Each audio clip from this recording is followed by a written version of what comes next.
Gloire à Jésus. Ce soir, le Seigneur a placé un fardeau dans nos cœurs. Dans quelques minutes, on va le partager et nous allons prendre un moment de prière. En commençant mon message, je vais lire quelques textes, un bouquet de passages, mais j'aimerais que nous puissions le noter. Les noter. Ça va nous aider à évoluer ensemble tout au long de ce message.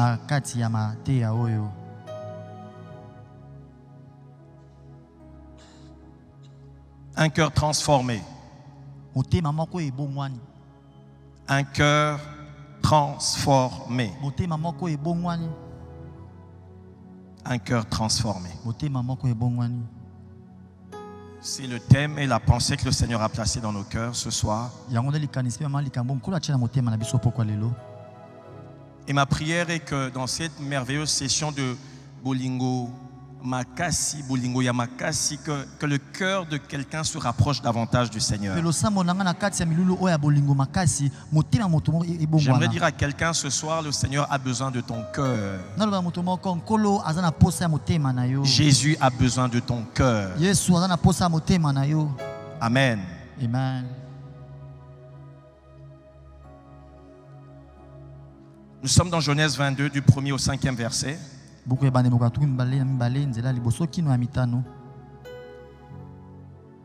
Genèse 22, 1 à 5, la Bible dit: après ces choses, Dieu mit Abraham à l'épreuve et lui dit: Abraham, et il répondit: me voici. Dieu dit: prends ton fils, ton unique, celui que tu aimes, Isaac, va-t'en au pays de Morija, soulignez bien cela, et là offre-le en holocauste sur l'une des montagnes que je te dirai. Abraham se leva de bon matin, sella son âne et prit avec lui 2 serviteurs et son fils Isaac. Il fendit du bois pour l'holocauste et partit pour aller au lieu que Dieu lui avait dit. Le 3e jour, Abraham, levant les yeux, vit le lieu de loin. Et Abraham dit à ses serviteurs: restez ici avec l'âne. Moi et le jeune homme, nous irons jusque-là pour adorer et nous reviendrons auprès de vous. Je prends la portion du verset 9 au verset 14.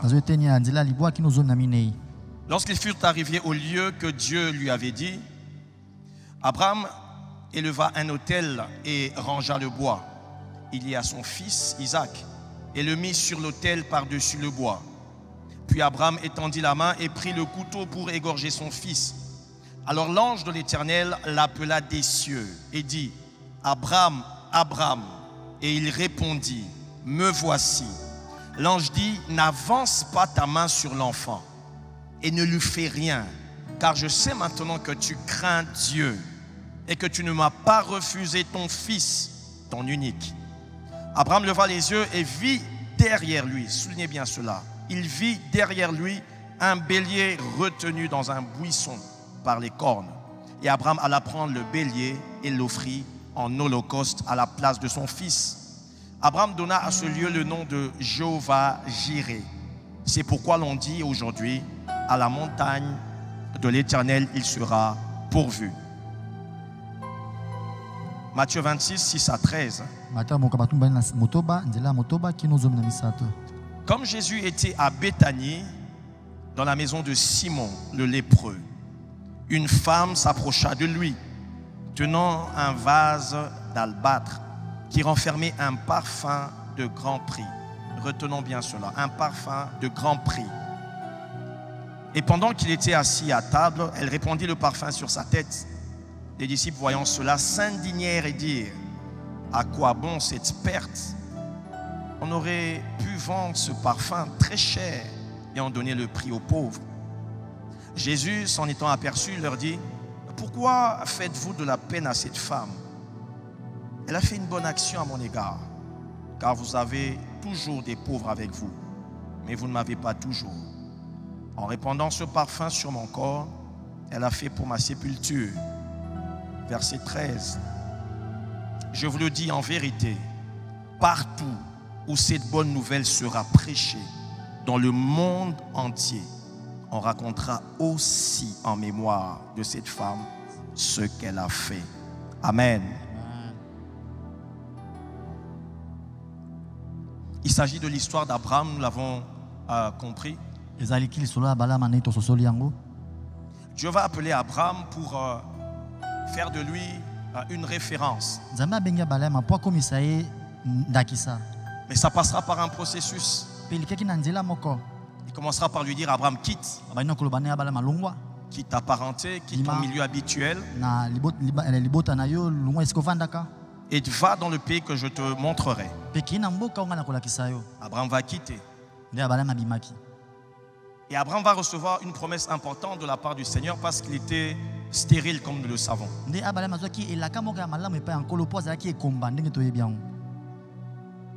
il va attendre la promesse pendant longtemps. Et finalement, au bout de 25 ans, le Seigneur va visiter Abraham, ainsi que Sarah, sa femme. Et Dieu va donner Isaac, l'enfant tant attendu, l'enfant promis. Isaac, l'objet de leur attente et l'objet de leur affection.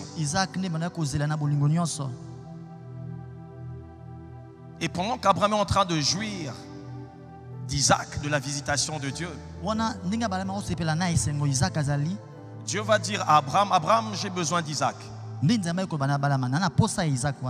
Prête-moi Isaac.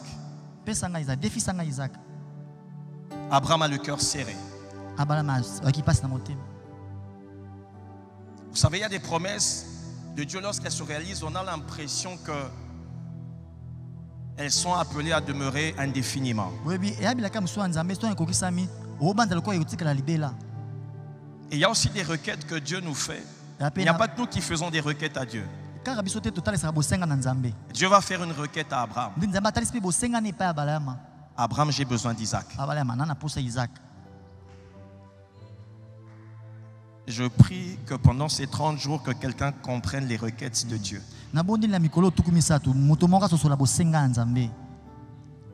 Parce que le cœur de Dieu aussi a des attentes. N'est-ce pas ça le rendez-vous de l'amour? Un rendez-vous de cœur à cœur. Et Dieu va dire, Abraham, j'ai besoin d'Isaac. Donne-moi Isaac. Et à ce niveau, j'aimerais partager rapidement 4 vérités au sujet du cœur. Parce qu'en fait, Abraham, en montant avec Isaac à Morija, en plaçant Isaac sur l'autel, en réalité, ce n'est pas Isaac qui sera placé sur l'autel.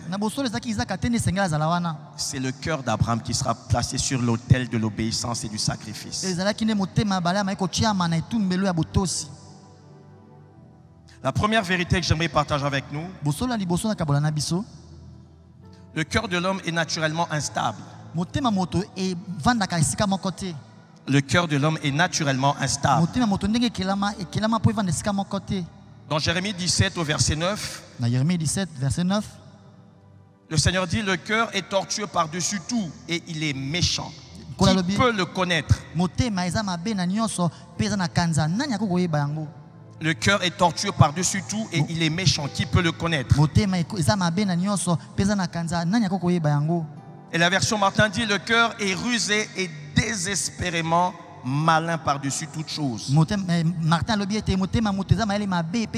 Désespérément malin. Parler de quelque chose de tortueux, c'est quelque chose d'instable. C'est quelque chose qui n'est pas droit. Et le Créateur dit du cœur de l'homme, il dit le cœur de l'homme n'est pas droit.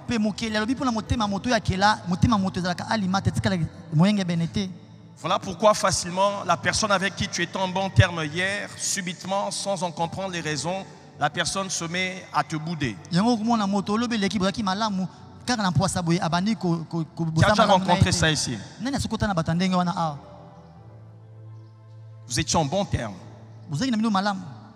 Et quand tu réfléchis, tu tu retournes tes pensées dans tous les sens pour essayer de comprendre qu'est-ce qui s'est passé, mais tu ne trouves rien.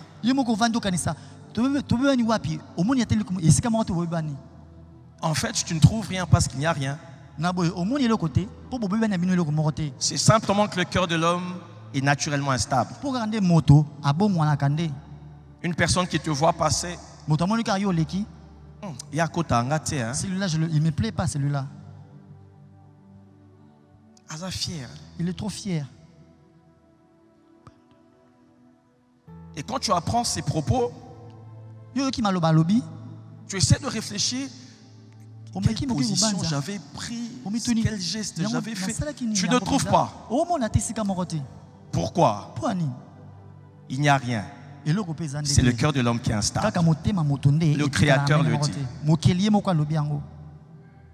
Gloire soit rendue à Dieu, de qui il est dit, il est le Père des Lumières, auprès de qui il n'y a ni changement, ni ombre de variation. Le cœur de l'homme est instable. La deuxième vérité que j'aimerais partager rapidement avec nous, c'est dans Genèse 6 au verset 5. Genèse 6, verset 5. Toujours au sujet du cœur. L'Éternel vit que la méchanceté des hommes était grande sur la terre, et que toutes les pensées de leur cœur se portaient chaque jour uniquement vers le mal. Chaque jour uniquement vers le mal. Depuis que le péché s'est introduit dans l'humanité, la nature de l'homme a été corrompue et son cœur avec.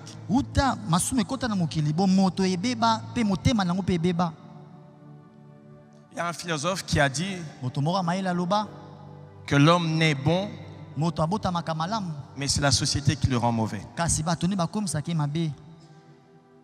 Par sa naissance, l'homme il est bon, mais c'est l'environnement qui le rend mauvais.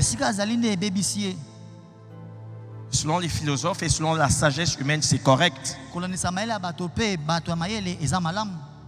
Mais selon la parole de Dieu, c'est totalement absurde. Parce que Romains 3, 23 dit, car tous ont péché et sont privés de la glorieuse présence de Dieu. Vous avez déjà vu le comportement d'un enfant d'une année lorsqu'il est avec sa maman et sa maman le dépose, et il y a une autre maman qui a un bébé, et si sa maman va vers ce bébé pour le prendre, déjà à une année, comment il va réagir le bébé? Il y a une maman dans la salle. Le bébé va réagir comment? La jalousie à une année va déjà se manifester. Qui a enseigné à ce bébé à être jaloux? Personne. La nature de l'homme est corrompue. Déjà à cet âge, on peut voir que l'homme irrégénéré n'a rien de bon en lui. Il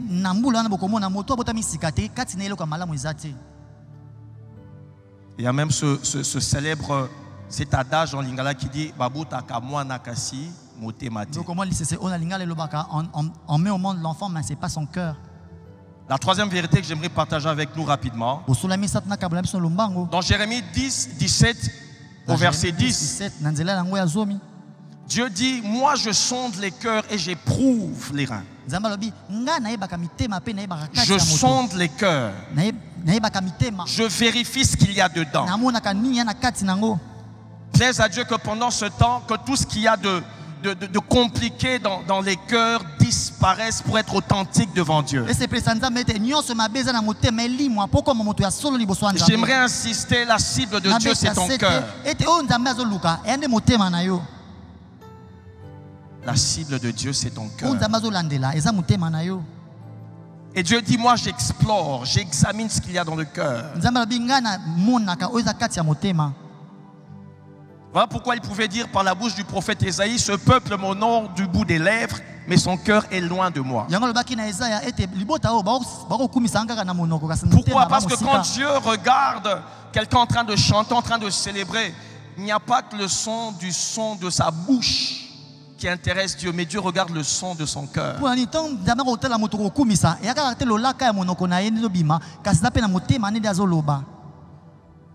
Vous savez ce qu'on écrit généralement sur certains autocollants dans les transports en commun, oyo bakomaka na kati ya babus mingi tomonaka na en nzela rapport avec le cœur. na oyo etali motema. En tout cas, dans beaucoup de taxibus, Na babus ebele mpenza il y a cet autocollant. bakoma maloba wana. Toyebani bilongi, On se connaît d'apparence, kasimite mate. mais dans le cœur on ne se connaît pas. Et le Créateur dit, moi, Kasi mokili je alobi sonde les cœurs. nayebaka oyo eza na motema. J'aimerais dire à quelqu'un, Naloba na moto moko confie-toi, non pas aux apparences, mais confie-toi en celui qui connaît et les apparences et les cœurs. kotalaka kaka te oyo atalaka libanda kasi mitika epai ya oyo wana atalaka na libanda na kati. La quatrième vérité que j'aimerais partager avec nous, Bosola minei na kabola na biso. c'est que dans 1 Samuel 16 au verset 6, Dans 1 Samuel 16 verset 6, nous voyons comment Samuel reçoit l'instruction du Seigneur pour aller oindre le nouveau roi dans la maison d'Isaïe. tomoni Samuel azwi mitindo akende kopakola mokonzi ya sika na ndako ya Isaïe. Et tout prophète ce qu'il est, avec toute son expérience ministérielle, Samuel va s'appuyer sur son expérience, il va se tromper. Ndenge Samuel azalaki mosakoli na epakoli azalaki nango ya bosakoli abungisami. Et là, Dieu va lui enseigner quelque chose. Pe na kobungisama wana nzambe atangisa eloko Il moko. lui dira, Samuel, vous les hommes, vous avez vos critères pour juger les hommes. Nzambe ayebisi ete bino botalaka nde na ndenge ya libanda mpo bosambisa bato. Vous vous basez sur l'apparence. Bomonaka libanda ya moto. Mais moi, le Créateur, Nga mokeli j'ai un autre critère. natalaka ndenge mosusu. Moi, je regarde au cœur. Nga natalaka nde motema. J'aimerais encore insister, plaise à Dieu que pendant ce temps, que tu laisses le Seigneur travailler ton cœur. Ndenge nabeta sete awa ete na batango oyo tika nzambe asala na motema na yo. Et Abraham va accepter cette épreuve du cœur Pe Abraham amitikaki aleka na komekama wana ya motema qui passera par l'obéissance. oyo koleka na botosi. Souvenez-vous ce que Jésus a dit dans Jean 14, 21. Bobanza oyo salobaki na Jean 14, 21. Il dit clairement que la preuve d'amour entre lui et ceux qui lui appartiennent, c'est l'obéissance. Abi moto elembo ya bolingo kati na ba oyo baza ya ye ezali nde botosi. L'une des manifestations de la relation de son amour avec ceux qui lui appartiennent, c'est l'obéissance à ses commandements. Moko ya elembo kotalisa ete boza ya ye ezali botosi na mibeko na ye. C'est l'obéissance à ses commandements. Ezali botosi boza nango na maloba na ye. J'aimerais dire à quelqu'un ce soir, Naloba na moto moko pokwa lelo. ce que tu es pour Dieu Oyo oza po na nzambe est plus important que ce que tu fais pour Dieu. eleki motuya liboso ya oyo yo osalaka po na nzambe. J'aimerais le redire. Nazongela ngo malamu. Ce que tu es pour Dieu Oyo oza po na nzambe est plus important que ce que tu fais pour Dieu. eza motuya koleka oyo osalaka po na nzambe. Tu peux t'impliquer dans tout ce que tu veux au nom du Seigneur. Okosala misala solingi na kombo ya nkolo. Mais si tu n'es pas d'abord, Soki non nebandeli yo oza nanu te, oza te. tout ce que tu fais n'a pas de valeur à ses yeux. Nyonso kosala sima eyana motuya te na miso na ye. Dans Jean 4, Jésus est en train de dire à la femme samaritaine quelque chose qui m'interpelle. Na yohani mokapamine ye sozolobisa mwasi mosamaria eloko moko esimi motema langa. Il dit à cette femme que le Père cherche non pas la vraie adoration, mais les vrais adorateurs. Alobi na ete tata koluka masanjo le asolo te kasi basanjo bato bagumamelaka nzambe ya solo. Le Père ne cherche pas d'abord la vraie adoration. Nzambe azoluka nanu te masanjo le asolo.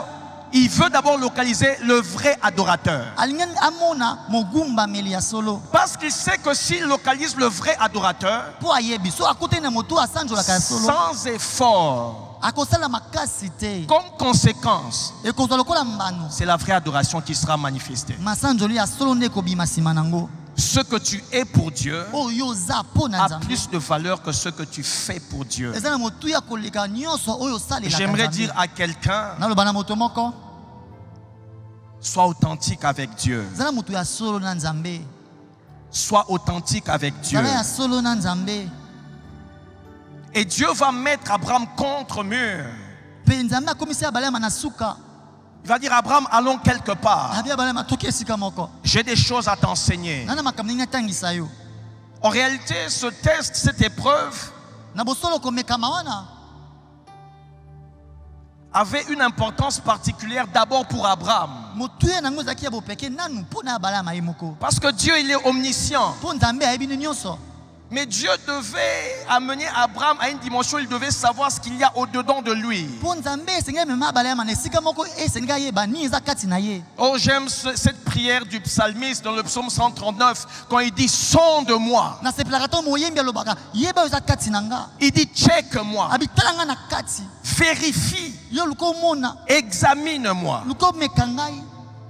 Et Dieu va dire à Abraham, donne-moi Isaac. Il y a 2 leçons importantes que j'aimerais partager avec nous. Et nous allons prendre un petit moment de prière. 2 leçons que Dieu va enseigner à Abraham afin de transformer son cœur.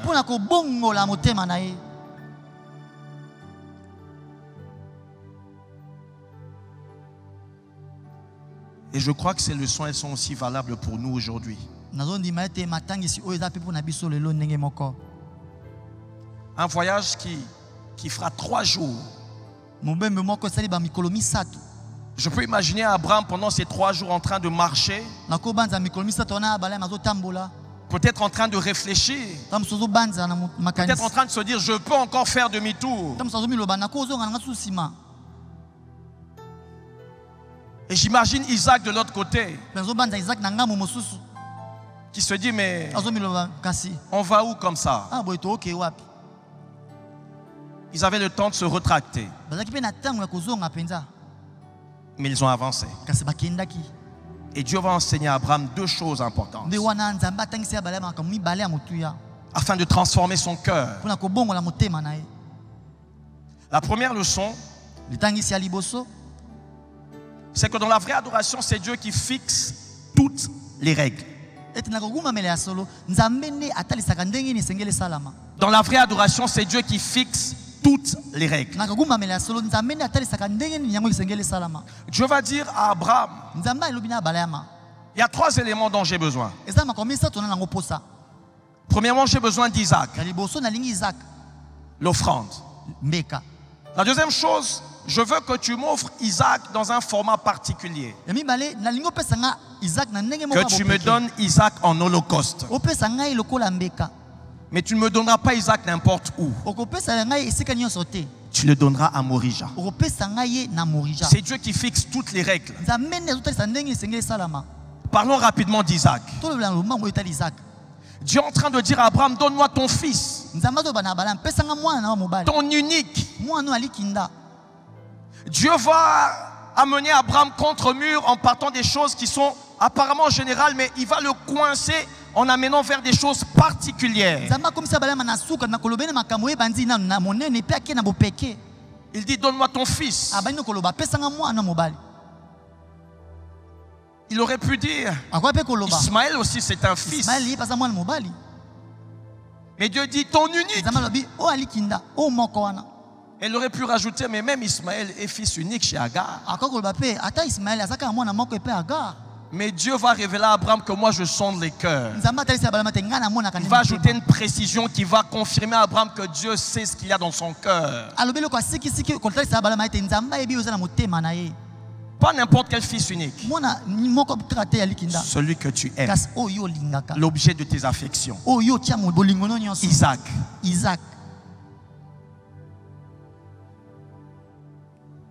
Et ce soir, alors que je suis en train d'avancer, j'aimerais poser la question à quelqu'un. Lorsque tu t'arrêtes et que tes lèvres disent que j'aime le Seigneur,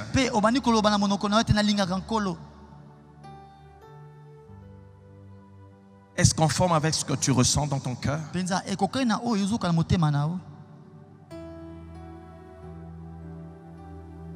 L'apôtre Jean dit, n'aimons pas simplement en parole. Quelle est cette réalité de ta vie qui occupe la place de Dieu?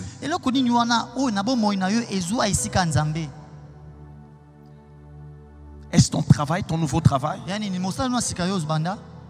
Depuis que tu as ce travail, tu es de moins en moins régulier dans les réunions, dans les cultes, parce que tu es très occupé. Est-ce le mariage que le Seigneur t'a donné? Tu étais très bouillante dans le service, mais depuis que tu es mariée, tu t'es refroidie. Est-ce les enfants que le Seigneur t'a donnés? C'est vrai que sur le plan logistique, c'est difficile d'organiser la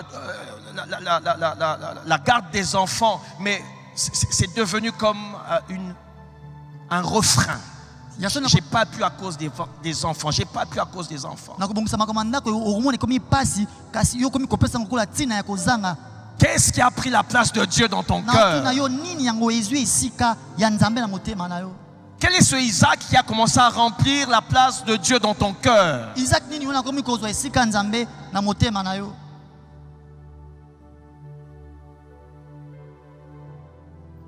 Et Dieu ne va pas s'arrêter là. Il va dire, je veux Isaac, mais je le veux en holocauste. Quand Dieu dit à Abraham en holocauste, Abraham il comprend très bien de quoi il s'agit. L'holocauste c'était une offrande qui était entièrement consumée par le feu, contrairement à d'autres offrandes. L'holocauste devait être totalement consumé, complètement consumé. J'aimerais dire à quelqu'un, sache qu'une obéissance partielle équivaut à une désobéissance. Une obéissance partielle aux yeux de Dieu correspond à une désobéissance. Dieu dit, je veux un holocauste qu'il soit consumé totalement. Ne laisse pas de partie. Vous savez, aujourd'hui, nous vivons une chrétienté à la carte. Nous choisissons les choses pour lesquelles nous voulons obéir à Dieu. Nous disons, oui Seigneur, je t'aime. Mais lorsqu'il s'agit d'arrêter le commérage, je négocie. Oui Seigneur, je t'aime. Mais lorsqu'il s'agit d'arrêter le vol, je refuse, je me retracte.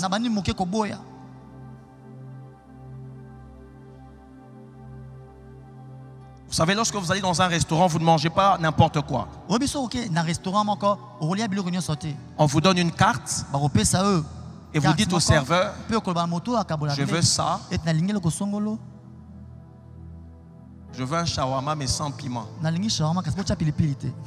et sans cornichon. Avec Dieu, ce n'est pas ainsi que ça fonctionne. S'il dit tu vas manger les cornichons, tu vas manger les cornichons. Il veut une obéissance totale. Il dit, Abraham, tu vas me donner Isaac, mais je veux que Isaac soit consumé totalement. Tu ne laisseras rien. Il doit être totalement consumé. Ce soir, j'aimerais dire à quelqu'un, quitte l'obéissance partielle, viens dans une obéissance totale. Quitte l'obéissance partielle, viens dans une obéissance totale. Parce qu'une obéissance partielle correspond à une désobéissance aux yeux de Dieu. Je suis en train de parler à quelqu'un ce soir. Quitte l'obéissance partielle. Je veux Isaac en holocauste. Et la troisième chose, il va donner à Abraham le lieu précis dans lequel il doit offrir Isaac. Il va dire, tu vas l'offrir à Morija. Et Morija, dans sa signification, signifie choisi par l'Éternel. Dans l'une de ses significations, Morija signifie choisi par l'Éternel.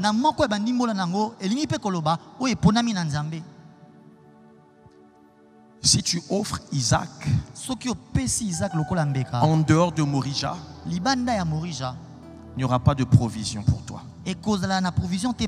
Parce que le bélier qui est retenu par les cornes est localisé à Morija, pas ailleurs. aller jusqu'au bout de l'obéissance. Yo kende tina suka botosi na yo. La provision t'attend à Morija, pas ailleurs. Oza nango posa eko zelo kuna na Morija esika mosusu te. J'aimerais dire à quelqu'un ceci. Non le bana moto moko boye. Dieu est omniprésent, Nzambe azaka bisika nyonso. mais Dieu ne se manifeste pas partout. Kasi amitali saka bisika nyonso te. Dieu, il est omniprésent, Nzambe azaka bisika mais il nyonso. ne se manifeste pas partout. Kasi amimoni saka bisika nyonso te. Il se manifeste à Morija, Amitali saka na Morija. le lieu de l'obéissance. Na isika ya botosi. Le lieu de l'obéissance. Isika ya botosi. Vous savez,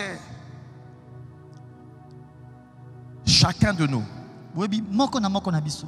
par la grâce de Dieu, Na ngolo ya Nzambe. peut identifier dans son cœur Ako mona na motema na ye. ce que Dieu attend de lui. O Nzambe azozela ye apesa. Je suis en train de parler à quelqu'un. Non la moto moko wa. Vous savez, quelquefois nous doutons, Obita moto chaka mwa tembe. mais c'est un faux doute. Et là tembe moko lokuta. Parce qu'en réalité, nous voulons simplement manger à la carte, choisir l'obéissance. Na bosolo biso moto ito pona ne o to pesa. Il arrive quelquefois, tu comprends que c'est Dieu qui te demande telle chose. Et comment appelle ton mot oyebi no malamu te Nzambe na sengelo ko songolo. Mais au-dedans de toi, tu luttes. Kaskati na ozo bunda na yango. Mais quelquefois, c'est une fausse lutte. Ton mo za ko bituma moko lokuta. Parce que dans ton cœur, Pona motema le témoignage de l'esprit liktatoli ya est molimo. plus grand que ton cœur. Eleki Et tu motema sais no. que c'est Dieu qui te parle. Pe na kati na oyebi te Nzambe ne wana zolobela o. Ta provision se trouve à Morija. O zo na posa eza na Dieu Morija. est omniprésent, Nzambe aza bisika nyonso. mais il ne va pas se manifester partout. Kasi akomitali sa bisika nyonso te. Je prie que pendant ces 30 jours, Na sambeli na mikolo yo nyonso losambo. que Dieu aide quelqu'un à localiser son Morija. Nzambe asuna moto ayeba bisika. Le lieu où Morija ta na eza wapi. provision se trouve. Esika provision na ye ezali. Le lieu de l'obéissance. Esika botosi. Vous savez, quelquefois, il y a des promesses de Dieu qui durent dans nos vies parce que nous n'avons pas capté ou bien nous avons refusé d'appliquer la clé pratique de l'instruction qu'il nous a donnée. Webi ta mo bilaka Nzambe umela mo na biso poto ebi te ko salela fongolo esengeli na kozela oto to luka. Je suis en train de prier. Na sambela awa. Je prie, je dis Seigneur, débloque cette situation. Kolo pesa ya na likambo yo. Débloque cette situation. Pesa ya na likambo yo. J'ai prié pendant 5 heures. Na sambeli bango mitano. Et pendant que je priais, Wata na sambela. le Saint-Esprit me dit, Mo le bozo lobi nanga. tu vois ce frère-là qui tu ne parles plus. Au moins ndeko no so lisaka sute. Va lui parler, dis-lui, Ke kolo bisaye loba na ye. je te demande pardon. Na sengo bolimbis. Et là, tu te lèves, Pe wana otelemi. tu vas encore à la montagne. Okesu na ngomba. Tu vas chercher la face de Dieu. Tu ne verras pas sa face. Il va Parce te qu'il cacher t'a sa déjà face. parlé. Pour ici à l'obélio. Il t'a donné une petite instruction Apesio mitindo. afin que tu avances. Pour qu'il liboso. Souvenez-vous, Bobans. Jésus a dit Yesu que alobi. l'une des manières Kati ya balolenge. qui me confirme Oye konimisanga. que vous m'aimez, Ete bolingakanga. c'est l'obéissance Eza nde botosi. à mes instructions. Na maloba nanga na mitindo nanga. L'obéissance Botosi. à mes instructions. Na mitindo nanga. L'obéissance à mes instructions. Botosi na mitindo nanga. Et Dieu va dire à Abraham, je veux Isaac, je le veux en holocauste Na lingi opesa lokola mbeka. et je le veux à Morija. Pe na lingi apesa mana Morija. Alors que j'ai parlé de cette première leçon, je ne sais pas ce qui se passe dans ton cœur, Na lobeli litangisa liboso yo na bite ni sala mamotema na yo. mais ma prière est la suivante. Kasi yoka losambo nanga. Que le Saint-Esprit Ete molimo santo. qui rend témoignage à notre esprit, O atatolaka na molimo na rend biso. témoignage à ton esprit, Atatola na molimo na afin yo. que tu localises ton Isaac, Oyeba Isaac no azala wapi. que tu localises la manière dont tu dois présenter Isaac à Dieu, Oyeba pe ndenge ni esengelo pesa et Isaac. que tu localises ton Morija, Oyeba pe skani ni Morija no ezali. et que l'amour de Dieu puisse te couvrir. Pe bolingo Nzambe sima nango ezipa yo. Je prie le Seigneur Nde na sambeli nkolo. qu'il illumine les yeux de nos cœurs Angengisa miso ya mitema na biso. afin d'identifier les attentes du cœur de Dieu, Po toyeba nini motema Nzambe ezozela. afin d'identifier les requêtes de Dieu. Po toyeba eza nini bosenga ya Nzambe. La deuxième leçon que Dieu va apprendre à Abraham, et c'est par là que je vais terminer, on va prier. Matangisa mibale oyo Nzambe atalisi ya bala mayango nde tokosukisa tokosambela. Dieu va enseigner à Abraham que rien de ce qu'il peut lui donner ne peut être plus valeureux que lui-même Dieu. Nzambe atangisi ete eza eloko moko te oyo Nzambe akokopesa ye oyo ekoleka Nzambe ye moko na motuya. Rien de ce que Dieu va donner à Abraham ne peut avoir plus de valeur que Dieu lui-même. Eloko moko te oyo Nzambe akopesa Abraham ekoleka Nzambe ye moko na motuya. Aucun Isaac, aucun mariage, aucun ministère, aucun travail ne peut remplacer la présence de Dieu dans ta vie. Isaac moko te, lotomo moko te, libala moko te, mwana moko te ekokozwa esika Nzambe na bomoi. Vous savez, quelquefois nous affectionnons tellement les choses que nous recevons de Dieu. Tango moko tolingaka mingi makambo Nzambe apesaka biso. Et le piège, des fois, c'est même dans le ministère. Tu es tellement attaché au service. Mais pour Dieu, il y a un autre rendez-vous d'intimité qui t'attend avec lui. J'aimerais dire à un serviteur de Dieu,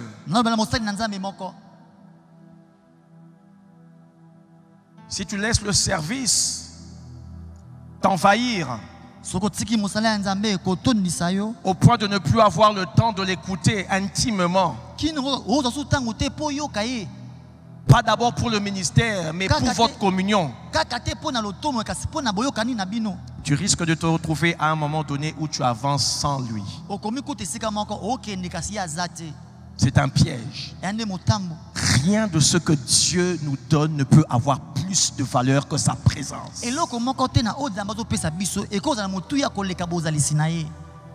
Rien ne peut remplacer l'amour de Dieu. Rien ne peut remplacer la présence de Dieu dans ta vie. Remarquez comment ça se passe avec les choses. Je parlerai des choses matérielles que nous recevons. Même les choses spirituelles. On est excité à un moment, mais après il y a toujours un sentiment d'insatisfaction qui revient. On en veut toujours. Il y a quelque chose. L'homme est insatisfait. Il n'y a que Dieu qui peut réellement, quotidiennement combler ton cœur.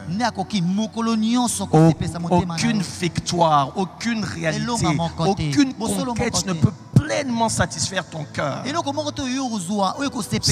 la présence de Dieu. Sinon la présence de Dieu. Sinon la présence de Dieu. Et ce que Dieu va faire avec le cœur d'Abraham,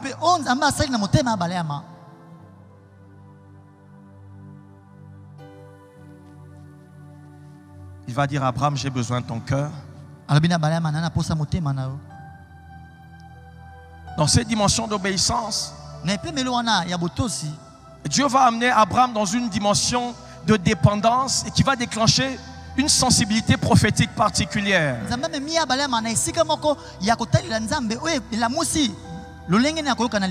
Bien aimé dans le Seigneur, nous avons clairement lu, la Bible dit que Abraham leva les yeux et il vit derrière lui. Comment peut-on voir derrière lorsqu'on lève les yeux? Je ne sais pas si Abraham était comme ça et il a levé les yeux comme ça. Je ne sais pas si Abraham était tout droit comme ça et ensuite il a levé les yeux vers le ciel. Mais la Bible dit qu'en levant les yeux, il a vu derrière. Lorsque tu vas jusqu'au bout de l'obéissance avec Dieu, Dieu commence à te prêter ses lunettes. Tu commences à avoir une vue en 360 degrés. Quand les gens paniquent devant la situation économique, toi tu lèves les yeux. Tu peux voir une provision que personne n'a vue. Quand les gens ont peur de la pandémie, toi tu lèves les yeux dans la prière. Tu commences à voir la provision de Golgotha que Dieu a déjà pourvu pour toi. Quand les gens sont agités par les crises financières, quand les gens sont agités par la peur et l'insécurité, toi tu lèves les yeux. Tu commences à identifier des détails que personne n'a vus. Quand l'entreprise est sur le point de faire une faillite, Les gens sont dans la détresse. Toi, tu ne paniques pas. Tu lèves les yeux et Dieu te donne une vue panoramique. Tu commences à trouver des solutions que personne n'avait soupçonnées. Et l'entreprise est relevée. Pourquoi? Parce que tu vas jusqu'au bout de Morisha. Parce que tu vas dans une obéissance totale. Parce que tu vas jusqu'au bout des choses avec Dieu. Je prie ce soir que quelqu'un prenne une décision ferme de quitter l'obéissance partielle pour s'établir dans une obéissance totale. L'apôtre Paul pouvait dire, si je vis, ce n'est plus moi qui vis, c'est un autre qui vit à ma place. C'est un autre qui dirige mes convictions. C'est un autre qui dirige mes projets. C'est un autre qui dirige mon avenir. C'est un autre qui dirige ma famille. Vous me voyez vivre, mais moi je sais que ce n'est plus moi qui vis, c'est un autre qui vit. Parce que à Morija, mon cœur est mort.